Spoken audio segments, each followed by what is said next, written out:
Good morning, everyone. Welcome back to NIA.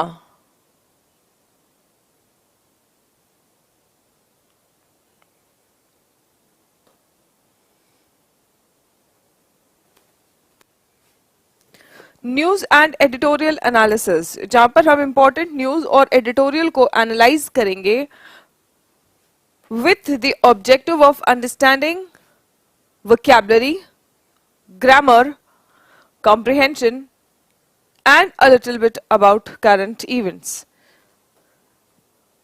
आज का जो आर्टिकल है वो बेस्ड है anachronism on the Commonwealth Games and anachronism the Commonwealth Games. Anachronism का मतलब क्या होता है? Chrono is related to time. Chrono word जो है ये एक रूट वर्ड है जो टाइम से रिलेटेड है, ठीक है। Chrono is related to time.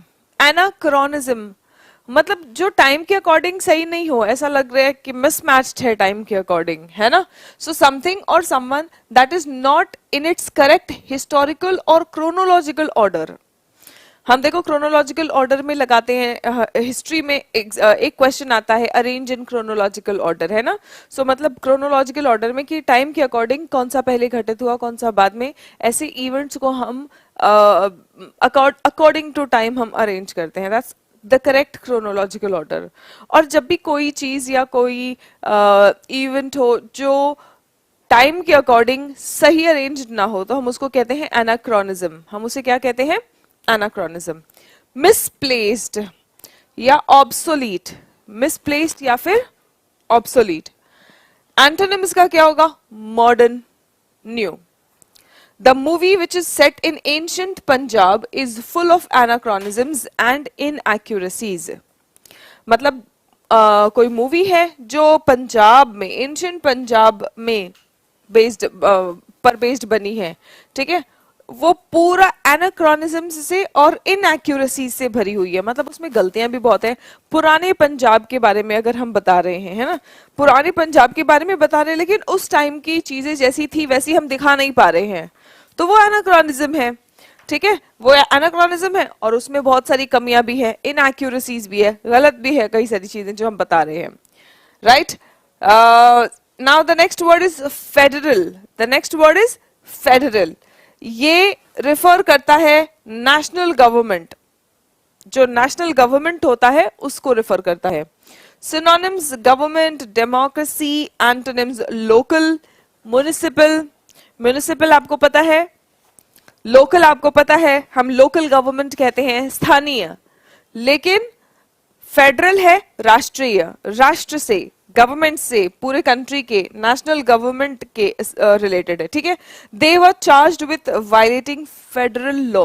They were charged मतलब उन पर आरोप लगा फेडरल लॉ पर, फेडरल लॉ का उल्लंघन करने का। Credibility, ITY ending word students noun होता है। क्रेडिबिलिटी, क्रेड रूट वर्ड है, ठीक है।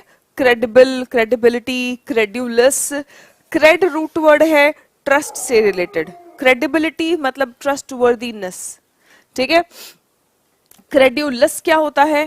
क्रेड्यूलस मतलब जो इंसान बहुत आसानी से किसी पे विश्वास कर दे, हर चीज पे बहुत जल्दी विश्वास कर देता है, जो भोला इंसान होता है, सीधा इंसान होता है, उसको जो भी बोलो वो मान लेता है, क्रेड्यूलस, ठीक है। क्रेडिबल मतलब वो विश्वसनीय है, विश्वास करने के पात्र है। क्रेडिबिलिटी विश्वसनीयता।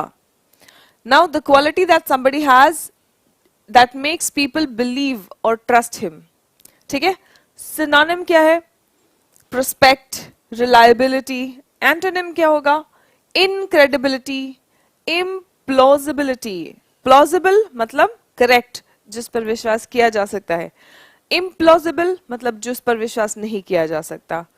विश्वसनीयता का एंटोनिम होगा अविश्वसनीयता, जिस पर विश्वास नहीं किया जा सकता, तो implausibility. The Prime Minister had lost all credibility and had to resign. प्रधानमंत्री अगर विश्वसनीयता खो देते हैं अपने काउंसिल ऑफ मिनिस्टर्स की तो उनको क्या करना पड़ता है? उनको रिजाइन करना पड़ता है। So the prime minister had lost all credibility and had to resign. Exaggeration, ION ending word, ION ending word क्या है? ION एंडिंग वर्ड होता है एक नाउन। एग्जैजरेशन का मतलब है बढ़ा चढ़ा के बोलना, ठीक है? Making to seem more important than it really is, अतिशय योक्ति, ठीक है? सो एग्जैजरेशन का मतलब होता है अति, बिल्कुल। सिनोनिम क्या है? मैग्निफिकेशन, मैग्निफाई करना, बड़ा बड़ा चढ़ा के बताना, ठीक है? Over statement. एंटोनिम होगा understatement. It is rather an exaggeration to say that all the students are lazy, मतलब हम अगर कहते हैं कि सारे बच्चे आलसी होते हैं, है ना? तो ये क्या है? बेसिकली ये बड़ा चढ़ा के बोला हुआ स्टेटमेंट है, ये एग्जैजरेशन है। The next word, staggering. The next word is staggering. Good morning everyone. Very shocking and surprising. विस्मयकारी, मतलब आपको बिल्कुल शॉक कर दे, विस्मय में डाल दे, दैट्स विस्मयकारी। Antonyms, synonyms, astounding, mind boggling. Antonym, unsurprising, anticipated. Anticipated मतलब आपको पहले ही पता था ऐसा होने वाला है, ठीक है? उम्मीद थी ऐसा होने वाला है। एंटिसिपेट करना मतलब आपको उम्मीद है कि ऐसा होने वाला है, आपको पहले ही पता है। एंटिसिपेट करना मतलब आपको पहले ही पता है, बस आप इंतजार कर रहे हैं, बस ये होने वाला है, ठीक है? Public response was absolutely staggering. Public का रिस्पॉन्स जो था वो आश्चर्यचकित कर देने वाला था, हमने सोचा नहीं था, बहुत ज्यादा था इतना, ठीक है? ओनरस, ओनरस मतलब difficult and needing a lot of effort, कठिन। आर्डुअस, बैक ब्रेकिंग और बर्डनसम। एंटोनिम होगा एफर्टलेस, फिसाइल। एफर्टलेस मतलब जिसमें ज्यादा मेहनत नहीं करना पड़ रहा, ओनरस मतलब जिसमें ज्यादा मेहनत करना पड़ेगा, ठीक है? बहुत कोशिश करनी पड़ेगी, दैट्स ओनरस। एफर्टलेस जिसमें मेहनत ही नहीं करना पड़ रहा है। Fissile, this is the most onerous task I have ever undertaken. ये सबसे मुश्किल काम है जो मैंने अंडरटेक किया है।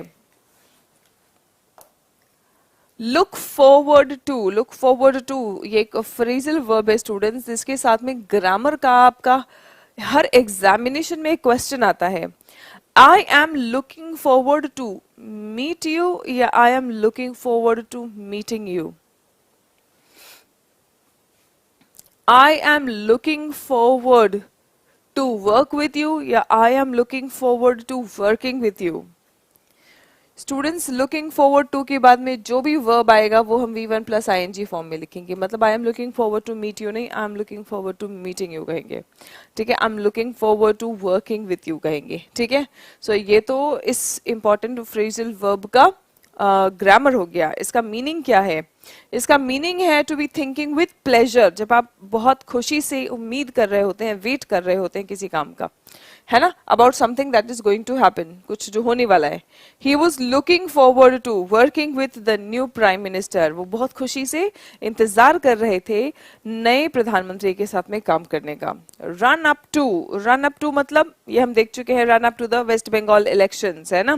सो रन अप टू मतलब किसी एक्शन के होने का, किसी भी एक्शन के या इवेंट के होने के पहले का जो समय है हम उसको कहते हैं रन अप टू।